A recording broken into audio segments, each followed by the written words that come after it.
یہ ہے college colony کی عالیشان مسجد اللہ اکبر جمت۔ ریکارڈ کے مطابق اس کا اصل نام مسجد کالج کالونی ہے، جس کا اندازہ مسجد کے لیے تعمیراتی کام کے دوران میں بنائے گئے ریاست کے وقت کے بل سے آسانی کے ساتھ لگایا جا سکتا ہے۔ کالج کالونی میں رہنے والے پروفیسروں اور سٹاف کی سہولت کے لیے اس مسجد کو تعمیر کیا گیا تھا۔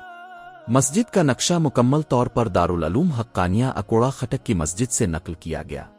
اس مقصد کے لیے اسٹیٹ PWD کی ایک ٹیم اکوڑا خٹک بھیجی گئی تھی۔ مذکورہ ٹیم نے واپسی کے فوراً بعد سارے نقشہ جات ریاستی ڈرافٹسمین سے بنوا کر والی سوات کی خدمت میں منظوری کی غرض سے پیش کیے۔ والی سوات نے کچھ رد و بدل کے بعد مسجد کی تعمیر کی منظوری دے دی۔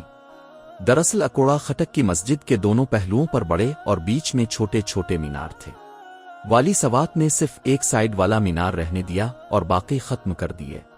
اللہ اکبر جماعت کا تمام مٹیریل ریاست کے اسٹور سے اور مزدور ریاستی فوج سے فراہم کیے گئے۔ کام کی نگرانی کے لیے ریاستی دور کے مشہور مستری نور محمد چاچا کی خدمات حاصل کی گئیں۔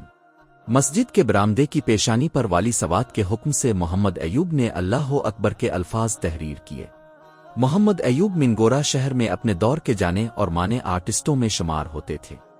آج بھی اللہ اکبر جماعت سڑک کنارے ریاست سوات کے درخشاں ماضی کی گواہی دیتا کھڑا نظر آتا ہے۔